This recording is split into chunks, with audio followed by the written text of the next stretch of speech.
ઓમ શ્રી ગણેશાય નમઃ. જય શ્રી કૃષ્ણ મિત્રો. ઓમ નમઃ શિવાય. પવિત્ર શ્રાવણ માસ ચાલી રહ્યો છે અને આપણે હવે સાંભળીશું શિવજીની કથાઓ લીલાઓ.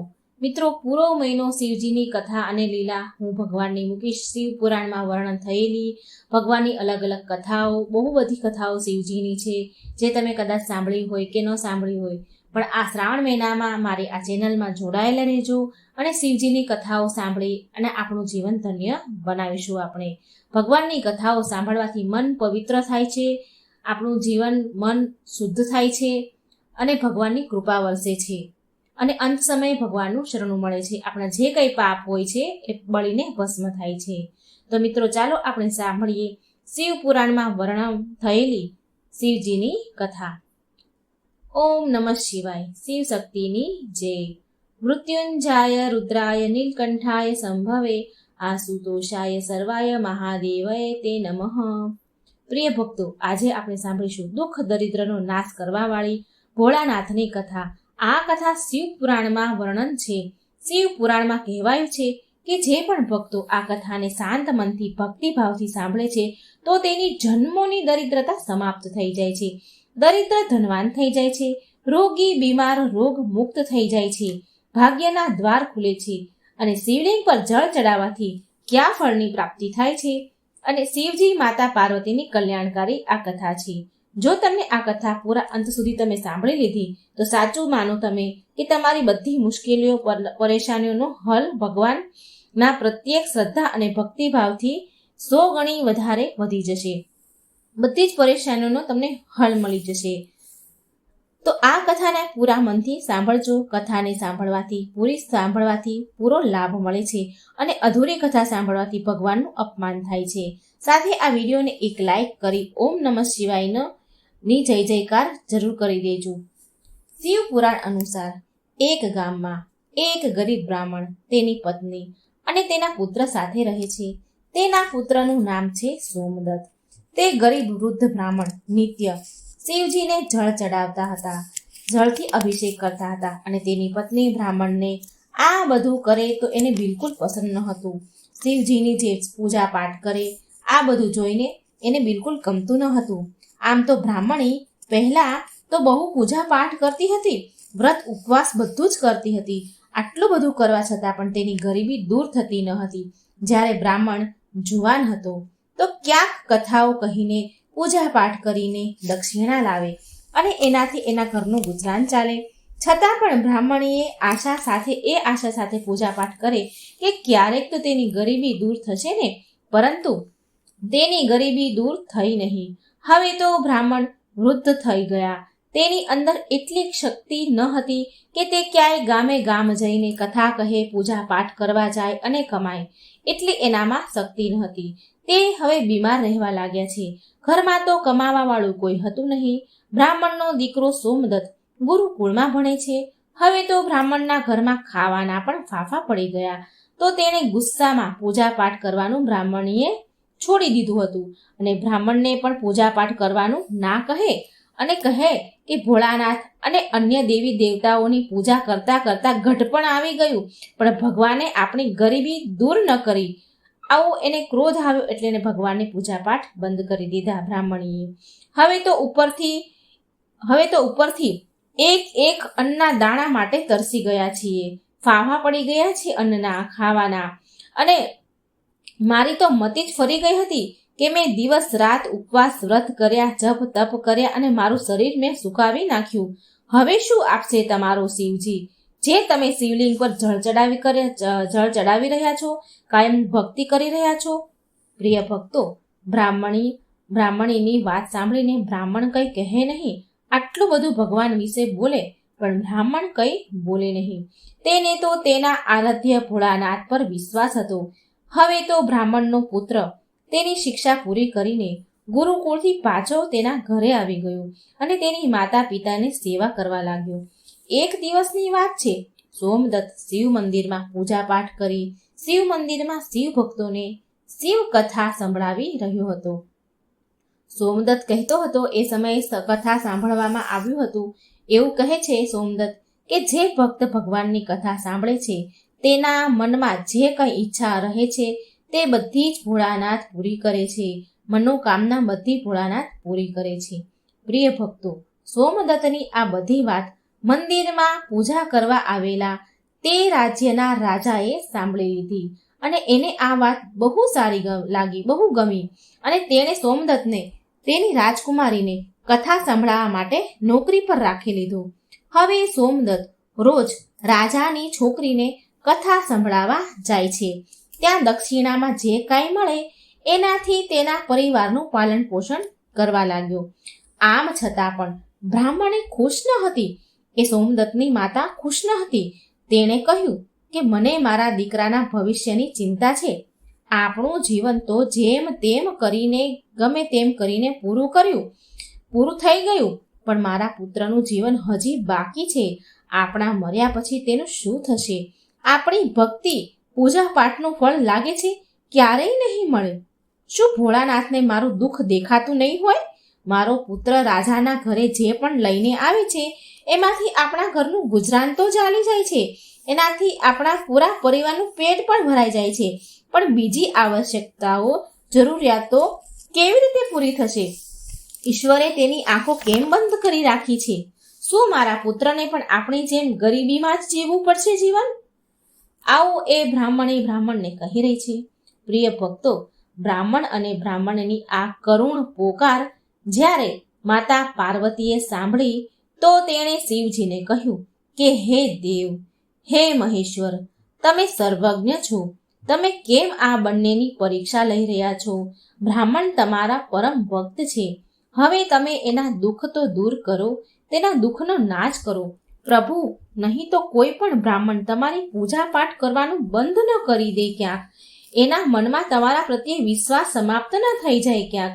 ભોળાનાથ બોલ્યા, હે દેવી, તમે ચિંતા ન કરો. મેં તેના ભાગ્યના ઉદયના બીજ પહેલેથી જ રોપી દીધો છે. હવે આપણે બેવને સાથે લક્ષ્મીજી અને વિષ્ણુજીને લઈને બ્રાહ્મણના ઘરે જવાનો સમય આવી ગયો છે. મારી કૃપાથી સાથે એ બ્રાહ્મણ દંપતી વિષ્ણુ લક્ષ્મીની કૃપાના પાત્ર છે. બંને પતિ પત્ની આપણા બંનેની પૂજા એક સાથે કરે છે. હે દેવી, પૃથ્વી પર જઈને આપણે શિવલીલા કરવાનો સમય આવી ગયો છે. શિવલીલા કરવાની છે. હવે શિવજી પાર્વતી સાથે નંદી પર સવાર થઈને વૈકુંઠ લોકમાં જાય છે, જ્યાં દયાનિધિ ભગવાન વિષ્ણુ શેષનાગની સૈયા ઉપર બિરાજમાન છે. માતા લક્ષ્મી તેના પગ દબાવી રહ્યા છે.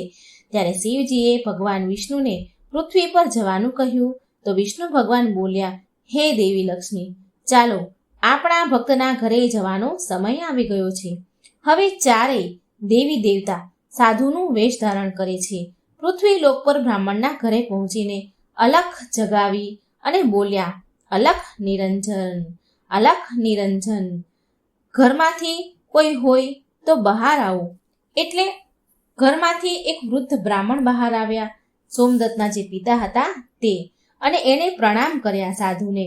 તો એ સાધુ વેશધારી ભગવાન શિવજી અને વિષ્ણુ ભગવાન બોલ્યા કે અમે રાત્રિમાં તમારા ઘરે વિશ્રામ કરીશું. આ સાંભળી બ્રાહ્મણ પુત્ર સોમદત્તે અતિથિ દેવો ભવ ઉચ્ચારણ કરીને બોલ્યા કે હે મહારાજ, મારા ઘરે દક્ષિણામાં મળેલા દાળ ભાત વગેરેથી અમારા ભોજનની પૂર્તિ થાય છે, માટે હું એક સમયના ભોજનની વ્યવસ્થા કરી શકું છું.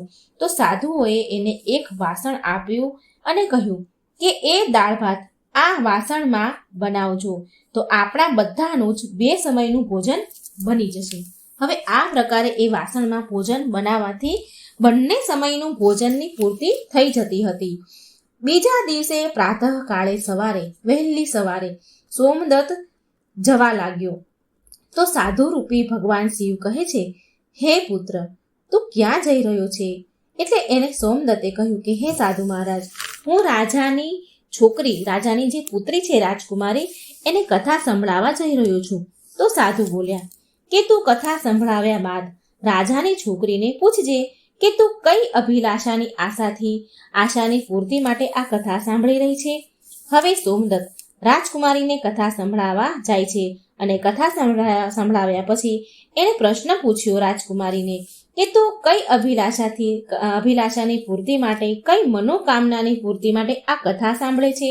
તો રાજાની પુત્રી બોલી કે હું એ અભિલાષાથી કથા સાંભળું છું કે મને એવો વર મળે જેની ચર્ચા બધાની જીભ પર હોય, તેના માથા ઉપર ચંદ્ર અને સૂર્યનો પ્રકાશ હોય, તથા એ ભાગ્યનો એવો ધનવાન હોય કે એના ચરણમાં લક્ષ્મી વસેલી હોય, તથા એવી જાન લઈને આવે કે અત્યાર સુધી કોઈ જોઈ ન હોય. હું આ અભિલાષાથી કથા સાંભળું છું.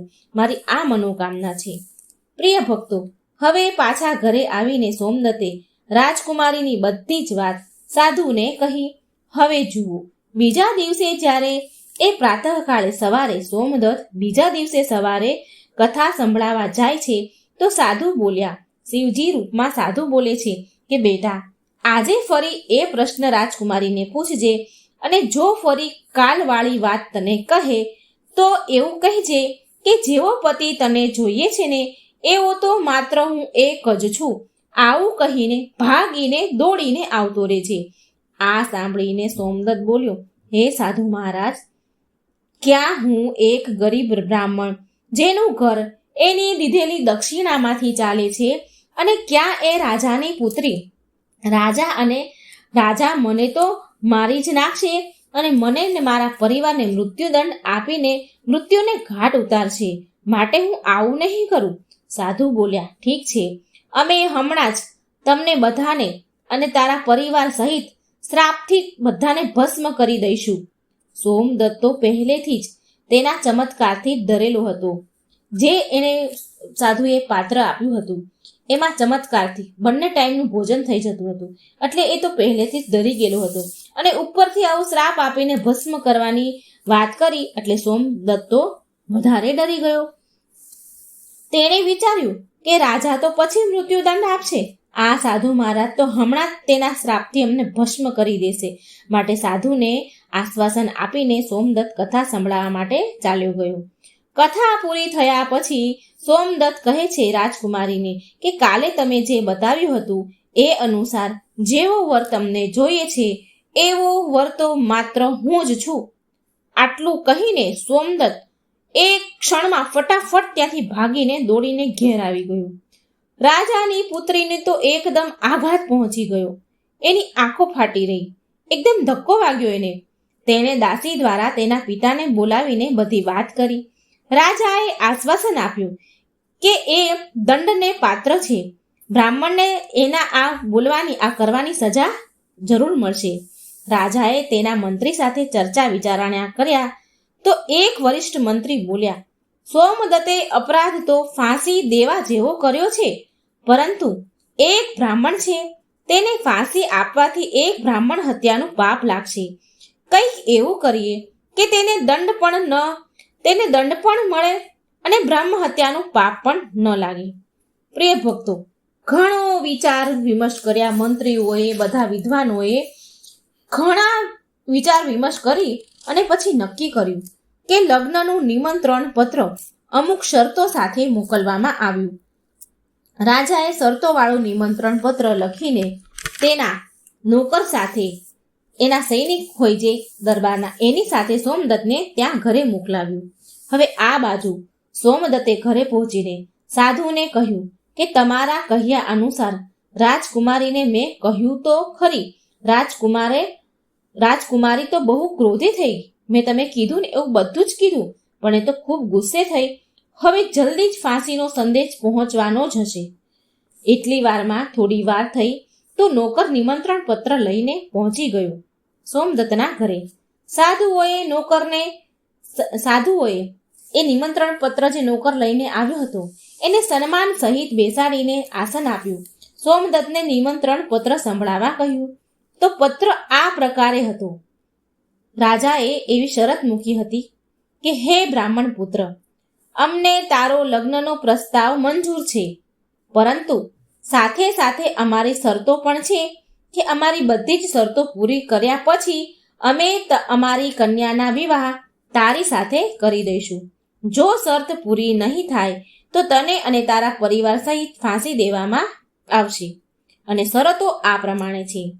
પહેલી શરત છે કે જાનમાં આવેલા જાનૈયા માટે જે જાનઘર, જે ઉતારા બનાવેલા હોય, તંબુ છે, જે કંઈ ઉતારા જાનૈયાઓ માટે બનાવ્યા હોય એ બધા જ ભરેલા હોવા જોઈએ. એક પણ તંબુ ખાલી ન રહેવું જોઈએ.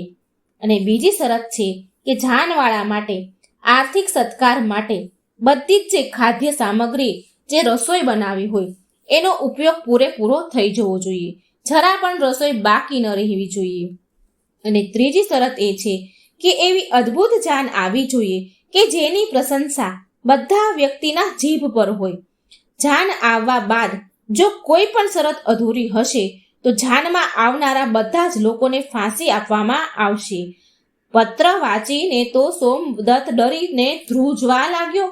સાધુઓ બોલ્યા, તું ડર નહીં, નોકરને ભોજન ખવડાવી પત્રનો ઉત્તર આપીને વિદાય આપ અને પત્રમાં લખ કે તમે વિવાહની તૈયારી કરો, અમે એ દિવસે જાન લઈને આવીએ છીએ. નોકરને ભોજનમાં દાળ ભાત પીરસવામાં આવ્યા અને નોકરની થાળીમાં ચમત્કારથી 36 પ્રકારના ભોજન થઈ ગયા.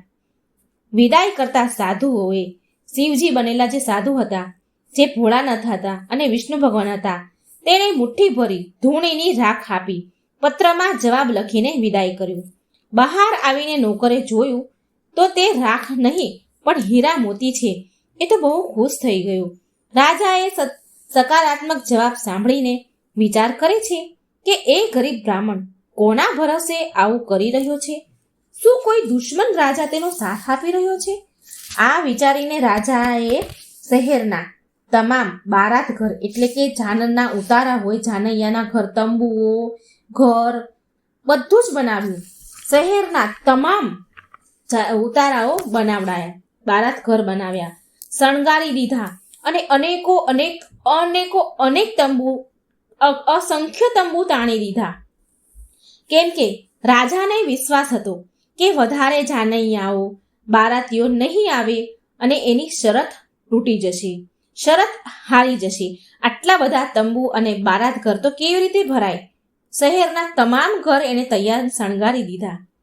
હવે આ તરફ સોમદત્ત તેની જાનમાં આવવા માટે જેને પણ નોતરે આમંત્રણ આપે એ વ્યક્તિ સોમદત્તને એવું કહીને ના કહે કે નહીં, તારો તો અંતિમ સમય આવી ગયો છે, અમે તારી સાથે મરવા માટે જાનમાં શું કામ આવીએ? આવી વાત સાંભળીને તે બહુ હેરાન થતો. કોઈ પણ જેને પણ નિમંત્રણ આપે એ બધા જ ના કહી દે. લગ્નવાળા દિવસે આમ કરીને લગ્નનો દિવસ આવ્યો. એટલે લગ્નના દિવસે સોમદત્ત દુઃખી થઈને બેઠો હતો અને સોમદત્તને દુઃખી જોઈને સાધુ મહારાજના રૂપમાં શિવજી કહે છે, પુત્ર, આજે તારા વિવાહ છે અને તું દુઃખી થઈ રહ્યો છે? તૈયાર થઈ જા, સજી જા, ધજી જા, તારા લગ્ન છે આજે અને અમારી સાથે ચાલ. તું કોઈ પણ વાતની ચિંતા ન કર, અમે તારી સાથે છીએ ને. એટલે સોમદત્તે ભાગ્યમાં જે લખ્યું હશે એ જ થશે આમ વિચારીને સોમદત્ત સાધુ સાથે ચાલતા થાય છે. મા લક્ષ્મી, મા પાર્વતી, શિવજી, ભગવાન વિષ્ણુ સાથે ચાલે છે. ભગવાન શિવજીએ જાનમાં આવવા માટે બધા જ દેવી દેવતા અને મનુષ્યના રૂપમાં આમંત્રિત કર્યા તથા ભૂત પ્રેત અનેક ગણોને પણ લગ્નમાં બોલાવી લીધા. જેના કારણે સજાવેલા જાનૈયાના જે ઉતારાઓ હતા, જે ઘર હતા, જે તંબુ હતા, એ તમામ ભરાઈ ગયા. અને તેમ છતાંય અમુક જાનૈયાઓ ઉતારા વગરના જ રહી ગયા. ઘટ્યા ઉપરથી જે રાજાએ તમામ શહેરના બધા જ ઘરોને શણગારી દીધા હતા, તંબુ અનેકો અસંખ્ય બનાવ્યા હતા, બધા જ ભરાઈ ગયા. છતાં બી જાનૈયા વધ્યા અને રાજા પાસે તો સૂચના મોકલવામાં આવી કે જાનવાળાના ઉતારા માટે બીજી વધારે પ્રબંધ કરવામાં આવે.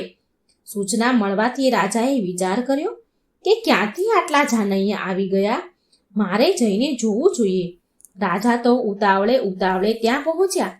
રાજાને આવતા જોઈને શનિદેવ અને શુક્ર ને બંનેને બાળકના રૂપમાં ભગવાન શિવજીએ બનાવી દીધા હતા. એટલે રાજાને આવતા જોઈને શુક્ર અને શનિદેવ બાળક બનીને ભૂખના કારણે ખૂબ રડ્યા. શિવજીએ બંનેને ખૂબ રડાવ્યા, બાળકના રૂપમાં રડાવી દીધા. રાજાએ એ બાળકોને રડતા જોયા અને પૂછ્યું કે આ બાળકો કેમ રડી રહ્યા છે સાધુ મહારાજ? તો સાધુ બનેલા શિવજી બોલ્યા કે હે રાજન, આ બાળકોને બહુ ભૂખ લાગી છે. રાજાએ બાળકોને ખાવા માટે મોકલી દીધા.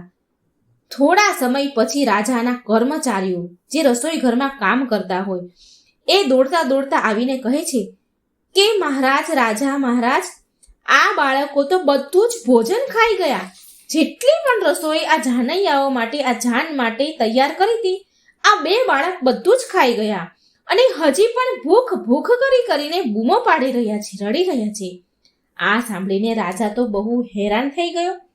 તેણે તેનો ઘમંડ ત્યાગીને તે સાધુ મહાત્મા જે શિવજી હતા એની સામે નતમસ્તક નમાવીને કહ્યું, મહારાજ, હવે મારી લાજ આબરૂ તમારા હાથમાં છે. મને કંઈ સમજાતું નથી. આ શું થઈ રહ્યું છે? સાધુ મહારાજ બોલ્યા, કંઈ વાંધો નહીં, બધું જ બરાબર થઈ જશે.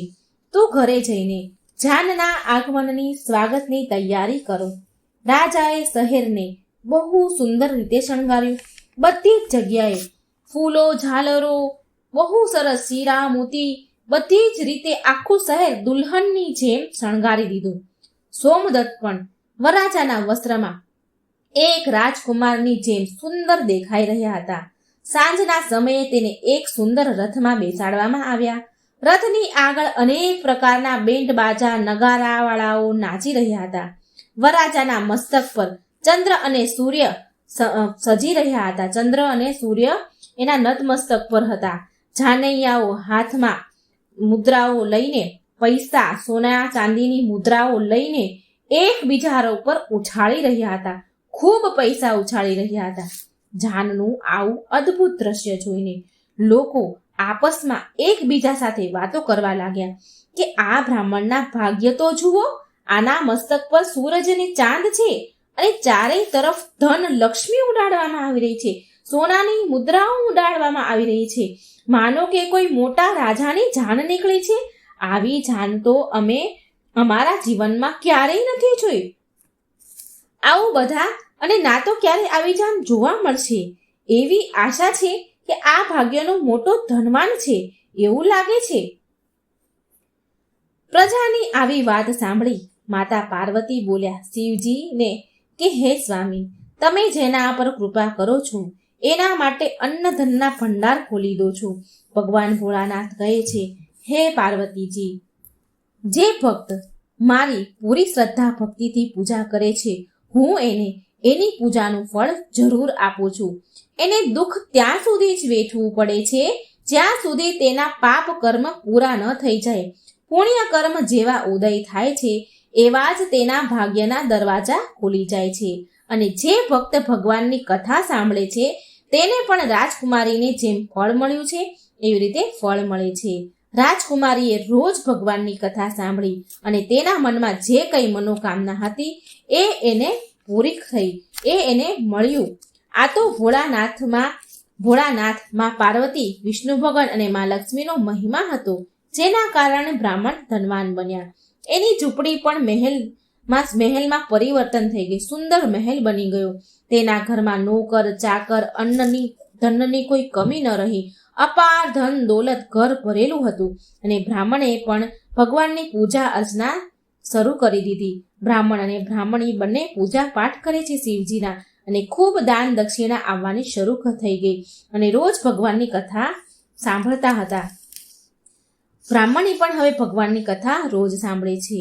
તો એકવાર પ્રેમથી બોલો, ઓમ નમઃ શિવાય. લક્ષ્મી નારાયણ ભગવાનની જય. પાર્વતી પતે હર હર મહાદેવ. મિત્રો, આ હતી ભગવાન શિવજીની કથા લીલા. મિત્રો, આવી જ રસપ્રદ ભગવાનની સાચી વાર્તાઓ, શિવ પુરાણની આ વર્ણન છે, શાસ્ત્રોની વાર્તાઓ તમારા સુધી હું પ્રસ્તુત કરીશ. તો આ શ્રાવણ મહિનામાં ભગવાનની વાર્તાઓ જરૂર સાંભળજો અને વિડીયો શેર કરજો, લાઈક કરજો અને આ ચેનલને સબસ્ક્રાઈબ કરવાનું ભૂલશો નહીં. વાર્તા સાંભળવા માટે ધન્યવાદ. જય શ્રી કૃષ્ણ. રાધે રાધે. Thank you.